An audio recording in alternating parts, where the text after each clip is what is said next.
Hey everybody, today we're taking a look at the Metaura Pro. It's a portable air conditioner and heater that you wear around your neck, and it costs $250. Is it worth the price?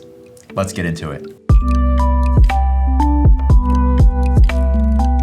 Alrighty, so first things first, let's go over what you get in the box. So you get the unit itself, a USB-C cable for charging, as well as an instruction pamphlet and another little insert with a QR code. And all of that comes in this light gray carrying case with red accents all over, and it's sort of made of this felt material that reminds me of some desk mats. And on the inside, there's a magnetic compartment to store your charging cables, which is pretty nice. Now let's take a look at the unit itself. It's made of a pretty high quality plastic and feels really well constructed.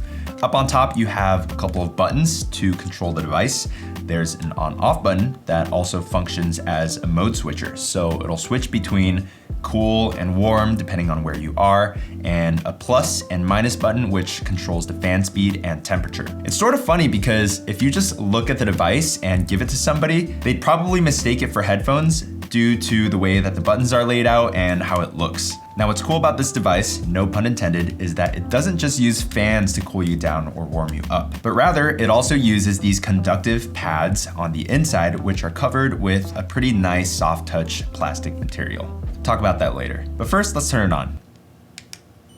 Now, when you power on the device, a light turns on in the back, which looks pretty futuristic, and you'll also see on the side here a little display that shows you the battery percentage. And there's also a sensor on the inside that senses when the device is actually on your neck to automatically turn the device on or off, similar to the autoplay pause feature you can find on AirPods Pros. And when the device is on, the power button will glow one of three colors to indicate which mode you're in. Blue, which is what we have now, means cool, red means warm, and white means AI mode, which uses the ambient temperature to determine the best setting for you, sort of like an auto feature. I'm gonna stick with blue because it is pretty hot in my studio with all these lights. Now some other controls are with this plus and minus button. So by tapping the plus button, you can increase the fan speed. And tapping and holding will change the temperature. If you tap and hold, you'll see the display changes from battery percentage to the target temperature in Celsius. Just running through some numbers, in cool mode, it goes from 16 Celsius to 30 Celsius, and in warm mode, it goes from 45 to 55 Celsius. And I haven't found a way to change it to Fahrenheit, even from within the app, which is sort of disappointing for a $250 product. But yeah, that sort of brings me to the app. So there is an app that you can download to configure all of these things that I just mentioned. So in the app, there's cool mode, warm mode, and auto, and then there's a spot for you to fine tune your temperature and fan speed. You can also enable or disable the sensor on the inside to auto turn it on or off and update the firmware from within the app. Personally, as far as controls go, I do prefer to do it just on the device itself. I find it easier just not to fidget with a phone while you have this on. Also, if you haven't already, please hit that like button and consider subscribing if you enjoy tech content. It would really mean a lot to me. Now, let's talk about airflow because it's important to understand how the air is moving through this small little device. And to demo this, I have some small pieces of tissue paper. So starting from the back here, if we put a tissue paper, see that it sticks, which indicates that it's an air intake. And then up on top, you'll see that there are 5 slits. 2 in the front and 3 towards the back of the device. And if we put the tissue paper on here, we'll see that they are clearly air outlets, which means that they blow air onto your neck. Now the front ones are a little stronger than the back, but they are all air outlets, as you can see.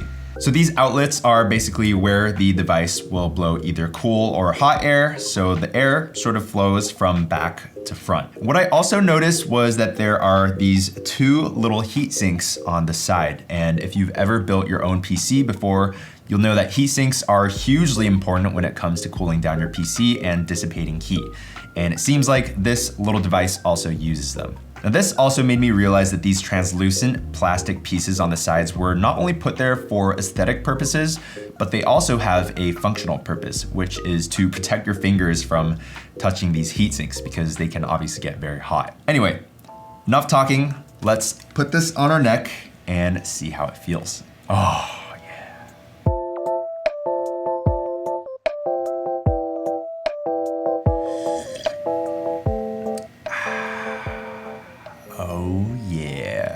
I'm just kidding. Okay, so since you guys can't experience this at home, I would say the best way that I can describe how it feels on your neck as far as the cool setting is sort of like an ice pack. So it just feels insanely cold on these gray contact points.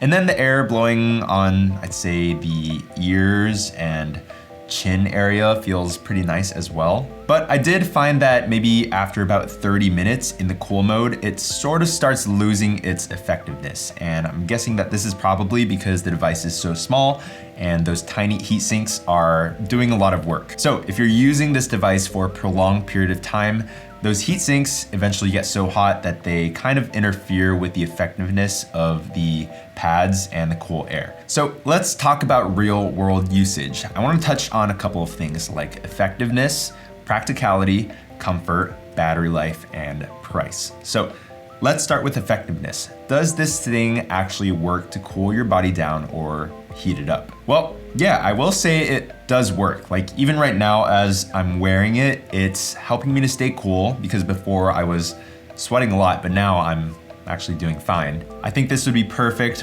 for if you're working in an office without an air conditioner or if you're out on the beach. It really does help to keep your head from sweating or help you from overheating. The only thing is it starts losing its effectiveness after maybe like 30 minutes and you'll really start feeling it, especially in the rear fans.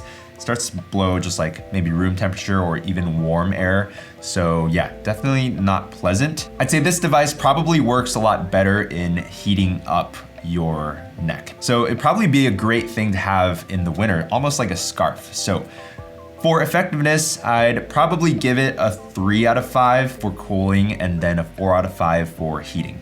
All right, next let's talk about practicality. So to me, it certainly leans more towards being a gimmick than an actual tool that I would use daily. It seems like a fun thing to show your friends and maybe bring to a beach trip, but I'm not gonna say that it's a life-changing device by any means. I will say it's pretty nice that they give you a nice carrying case, so you can pretty much carry it around with you anywhere. And as far as battery life goes, they advertise 8 hours. My testing, I would say on max fan mode, probably lasts about 2 to 3 hours. And then on medium fan mode, it would go for maybe 2 to 3 hours more than that. So yeah, I'd say as far as practicality goes, depends from person to person, but for me, I'd give it a 3 out of 5. All right, so what about comfort? Well, one thing I will say about this device is it is sort of a one size fits all and it's not adjustable. Now, I've seen some other wearable AC units that can sort of bend to adjust your neck, which would have been nice to see, but this one doesn't do that. However, I will say that the build quality is pretty top notch and the materials that are being used here do feel very nice on your neck. So I'd probably give comfort a 4 out of 5, and if they can make it adjustable, that would take it to the next level. And then last but not least, there's the topic of price. Now, this is pretty subjective, but personally, I'd say there are many other ways to spend $250. Personally, I'd value something like this at $100. Like, that's the absolute max that I would pay. But let me know what your thoughts are. How much would you pay for a device like this? Would you pay $250? As far as a price to value standpoint, I'd probably give the price like a 2 out of 5 in terms of my scale. But I am glad that I got to try this product out because it does look pretty absurd. Okay, that about does it for this video. If you guys enjoyed this video, make sure to hit that like button and consider subscribing for more tech content. I'll also put some links here for other weird tech product reviews for you to check out, like this crazy looking speaker and this compact countertop dishwasher. All right, hope to see you in the next video. Peace. Also, if you're interested in the shirt, my friend Curtis made this. I'll have links down below.